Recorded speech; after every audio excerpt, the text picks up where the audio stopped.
Your Quest 3 just looks bad. Blurry, dull, nothing like the trailers, right? It's not just you, and it's not your fault. There are real reasons that this can happen, and today I'm going to show you how to fix them, or at least how to minimize them. Before we talk about software or updates, let's fix the stuff in front of your eyes. Yes, there are actually physical things that can make your visual experience less than amazing. First off, dirty lenses. How often do you actually wipe down your lenses? And no, I'm not talking about wiping them down with your shirt, which is not a good idea. When you wear the Quest 3, especially if you sweat, but even if you don't, your eyelashes can rub up against the lenses or even your face or your fingers when you're putting it on. I'm not sure how someone does that putting it on, but I've seen it happen. You want to fairly often actually wipe off your lenses with a microfiber cloth. This is a surprisingly easy way to actually make the visuals look better just by having the lenses be clean. It's also not the only way. A bad headset placement can also actually lead to a negative experience as well on the Quest 3.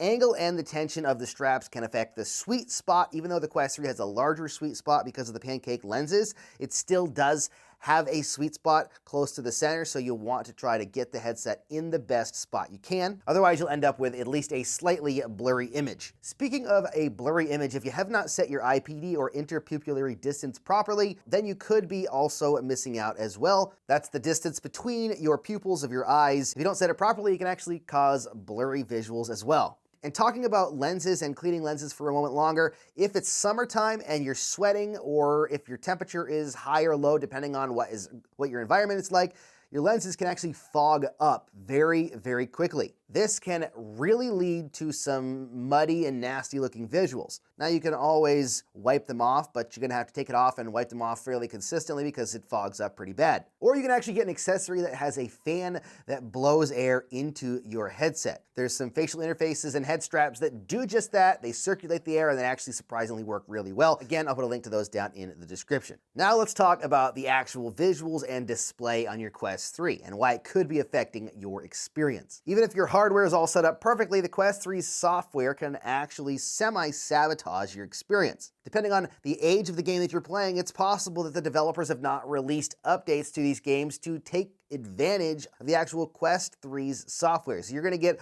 lower resolution in those games than the Quest 3 has the ability to actually do, which is why sometimes you'll jump into a game expecting it to look way sharper or way better, and it just doesn't. It looks muddy and low resolution. In a minute, I'll talk about a way that you can fix that, but sometimes it's something that you actually can't do much with. Older games that aren't supported any longer, or at least not updated with Quest 3 updates, tend to look muddy, and they tend to just not look as good. That's not always the case, and there are some things you can do to actually make it better, but unfortunately, sometimes there's just nothing you can do about it. Of course, sometimes it can actually just be the game. You know, it doesn't look good, which does happen on the Quest as well. Sometimes games just don't look good. You see a trailer and it's PC VR footage and you're expecting something else when you jump into the headset, or it's run in engine and you're jumping in and it's not even close to what you expected it to be. It happens a lot more than you would expect, and it's one of the reasons that people are not happy when they watch a trailer and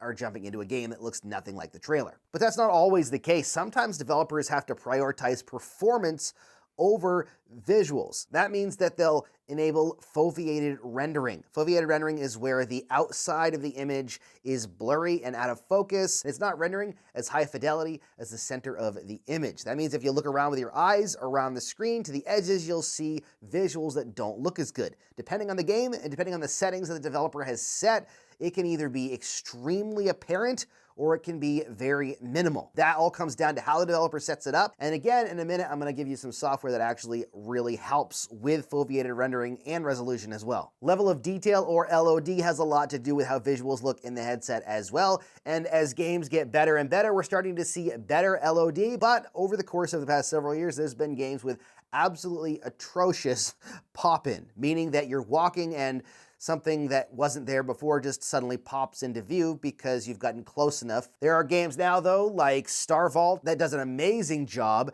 at allowing you to see a long distance and at what looks like detail. Now, it's a lot of times people are using tricks to make it look as good as it does, but that's the whole key, is that developers need to work with those tricks and in the confines of the Quest 3 to actually make these environments feel wide and open and alive, not just seeing off into a blurry or distance where there's nothing and then a mountain pops into place when you get a little closer to it.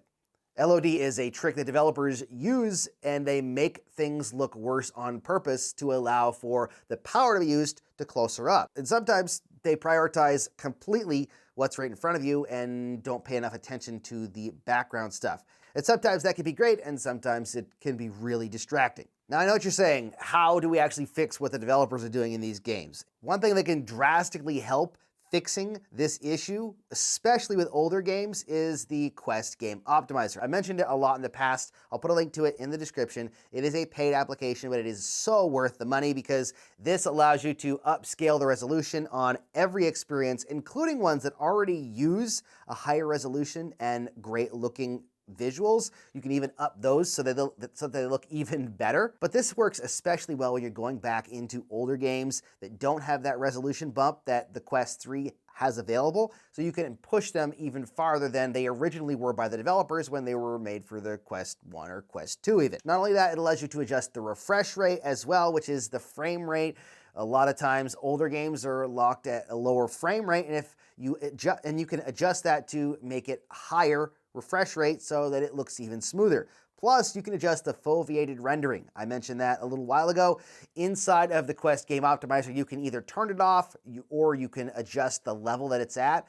And if it doesn't bother you, you can turn it way up and turn the resolution way up. So you can offset the fact that your resolution is extremely high with a higher foveated rendering, depending on how susceptible that you are to actually seeing that foveation. Now, there are some things that you literally can do nothing about, and it's not your fault at all for thinking a game should look better. Whether it's a trailer that you're seeing that uses PCVR footage, which I find extremely dishonest in my opinion and extremely annoying when a developer doesn't use Quest footage. I know it can be a pain to capture, but the reality is I think that they should be using Quest footage so we have a clear picture of what we're actually seeing, not a PCVR or in-engine image. One thing I will tell you though is when you see a game that uses Quest 3 footage in a trailer, sometimes the compression on YouTube and even the recording compression and everything that you go through to record footage on a Quest 3, even if you do it right, it doesn't look as good as it does in the headset. So sometimes if you're seeing a trailer and it just doesn't look great,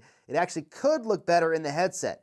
That's not necessarily their fault either, it's just based on the tools they have to record for the Quest 3, and it makes me understand why they use PCVR footage a lot of the time because it's easier to capture better footage. So it comes down to the fact that no, it's not you.